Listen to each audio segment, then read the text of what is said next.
Hi friends, chapati ಹುಬ್ಕೊಂಡು ಪದ್ರವಾಗಿ ಎಳೆಯಾಗಿ ಬರಬೇಕು ಅಂತ ಅಂದರೆ ಈ ಥರ ನೀವು ಟ್ರಿಕ್ನ ಯೂಸ್ ಮಾಡಿ. ಫಸ್ಟು ಇದನ್ನು ಚಪಾತಿ ಹಿಟ್ಟನ್ನ ಉಂಡೆ ಕಟ್ಕೊಂಡು ಎಲ್ಲ ಒಂದು ಕಡೆ ಇಟ್ಕೊಳ್ಳಿ. ಕೆಲವರು ಹಾಗೇ ನೋಡಿ, ಈ ಟ್ರಿಕ್ಕಲ್ಲಿ ನೀವು ಮಾಡಿದ್ರೆ ಪದ್ರವಾಗಿ ಬರುತ್ತೆ, ಕೂಡ ಸಾಫ್ಟಾಗಿ ಕೂಡ ಇರುತ್ತೆ. ನೋಡಿ, ಈಗ ಉಂಡೆ ಮಾಡ್ಕೊಂಡಿರ್ತೀವಲ್ಲ, ಅದನ್ನು ಪೌಡರಲ್ಲಿ ಅದ್ಬಿಟ್ಟು ನೀವು ಇದನ್ನು ಲಟ್ಟಿಸ್ಕೋಬೇಕು.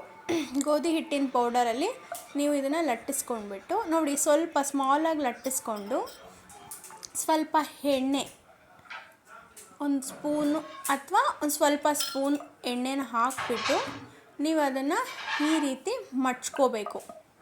ನೋಡಿ, ಇದು ಸಮೋಸ ಟೈಪಲ್ಲಿ ಬರಬೇಕು. ಈ ಶೇಪಲ್ಲಿ ನೀವು ಇಟ್ಕೊಬೇಕು. ಎಲ್ಲ ಹಿಟ್ಟುಗಳನ್ನೂ ಈ ರೀತಿ ಶೇಪಲ್ಲಿ ಇಟ್ಕೋಬೇಕು.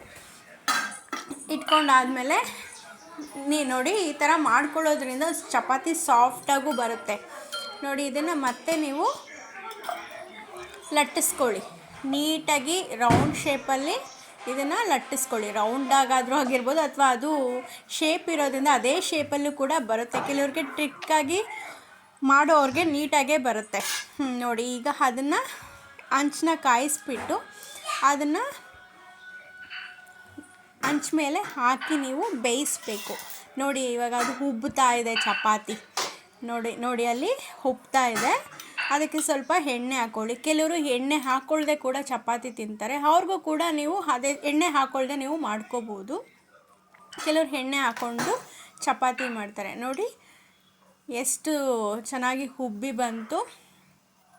ಹಾಗೆ ನಾವು ಈ ರೀತಿ ಮಡ್ಚ್ಕೊಳ್ದೆ ಮಾಡಿ ಹಾಗೇ ರೌಂಡ್ ಶೇಪಲ್ಲಿ ಮಾಡಿಬಿಟ್ಟು ನಾವು ಅದನ್ನು ಹರಿದ್ರೆ ಅವಾಗ ಏನಾಗುತ್ತೆ ಅಂತ ಹೇಳಿಬಿಟ್ರೆ ಚಪಾತಿ ತುಂಬ ಗಟ್ಟಿಯಾಗಿ ಬರುತ್ತೆ. ಮತ್ತು ಈ ರೀತಿ ಮಾಡೋದ್ರಿಂದ ಚಪಾತಿ ಸಾಫ್ಟಾಗೂ ಇರುತ್ತೆ. ನೀವು ಬೆಳಿಗ್ಗೆ ಮಾಡಿಬಿಟ್ಟು ನೀವು ಮಧ್ಯಾಹ್ನ ತಿಂದರೂ ಕೂಡ ಇದು ಸಾಫ್ಟಾಗೇ ಇರುತ್ತೆ.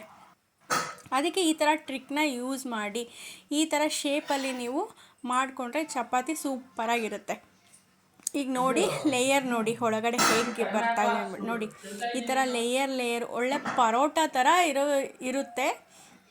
ತುಂಬ ಟೇಸ್ಟಿಯಾಗೂ ಇರುತ್ತೆ, ಸಾಫ್ಟಾಗೂ ಬರುತ್ತೆ. ಇದನ್ನು ಬೇಕಾದ್ರೆ ಟ್ರೈ ಮಾಡಿ. ಇದಕ್ಕೊಂದು ಒಳ್ಳೆ ಸಾಗು ಯಾವುದಾದ್ರೂ ನೀವು ಮನೆಯಲ್ಲಿ ಹೂಕೋಸು ಬಟಾಣಿ ಎಲ್ಲ ಹಾಕಿ ನಾನು ಸಾಗು ಮಾಡಿದ್ದೆ. ಅದ್ರ ಜೊತೆಯಲ್ಲಿ ಆ ಕಾಂಬಿನೇಷನಲ್ಲಿ ಚಪಾತಿ